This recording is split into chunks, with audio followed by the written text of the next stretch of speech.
വീടിന്റെ താക്കോൽ കൈമാറ്റവും ആശീർവാദവും നടത്തി. നിർധന കുടുംബങ്ങൾക്ക് വീടൊരുക്കുന്ന സെന്റ് ജോസഫ് ഹോംസ് ഭവന പദ്ധതിയിലെ വീടിന്റെ താക്കോലാണ് കൈമാറിയത്. കിഴക്കേക്കല്ലട ചിറ്റുമല സ്വദേശികളായ രാഹുൽ രഞ്ജിത ദമ്പതികൾക്കാണ് വീട് നിർമ്മിച്ചത്. കിഴക്കേക്കല്ലട വലിയവിള ഫൗണ്ടേഷന്റെ ആഭിമുഖ്യത്തിൽ സെന്റ് ജോസഫ് വിദ്യാലയങ്ങൾ സംയുക്തമായി നടത്തുന്ന സെന്റ് ജോസഫ് ഹോംസ് ഭവന പദ്ധതിയിലെ 10ാമത് വീടിന്റെ താക്കോൽ കൈമാറ്റമാണ് നടന്നത്. ഭവന ആശീർവാദ കർമ്മവും നടത്തി.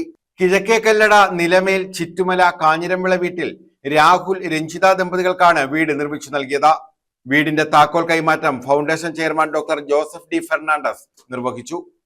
ചടങ്ങിന്റെ ഉദ്ഘാടനവും ഭവന ആശീർവാദവും കൊല്ലം രൂപതാധ്യക്ഷൻ reverend doctor Paul Antony Mullassery നിർവഹിച്ചു.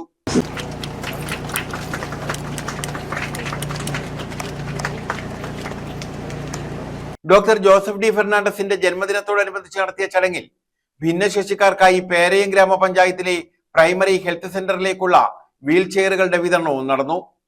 Saint Joseph international school Chittumala, saint Joseph international academy Kumbalam, saint Joseph model LP school Muttam, saint Teresa's TTI Kumbalam എന്നീ വിദ്യാലയങ്ങൾ സംയുക്തമായാണ് വലിയവിള ഫൗണ്ടേഷന്റെ നേതൃത്വത്തിൽ കാരുണ്യ പദ്ധതി നടപ്പാക്കുന്നത്. ഈസ്റ്റ് കല്ലട ഗ്രാമപഞ്ചായത്ത് പ്രസിഡന്റ് സൈമൺ വർഗീസ്, പേരയം ഗ്രാമപഞ്ചായത്ത് president Shyam S, east Kallada SHO Sajith Kumar, Valiyavila foundation secretary Smitha Rajan എന്നിവർ മുഖ്യപ്രഭാഷണം നടത്തി.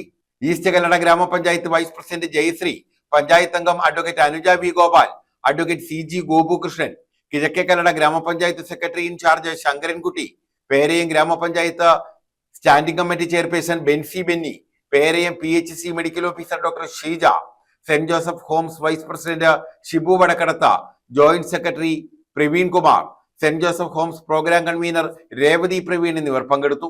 Foundation chairman doctor Joseph D ഫെർണാണ്ടസിനെയും സെക്രട്ടറി സ്മിത രാജനെയും കിഴക്കേക്കല്ലട പേരയം ഗ്രാമപഞ്ചായത്ത് ഭരണസമിതി ആദരിച്ചു. News bureau.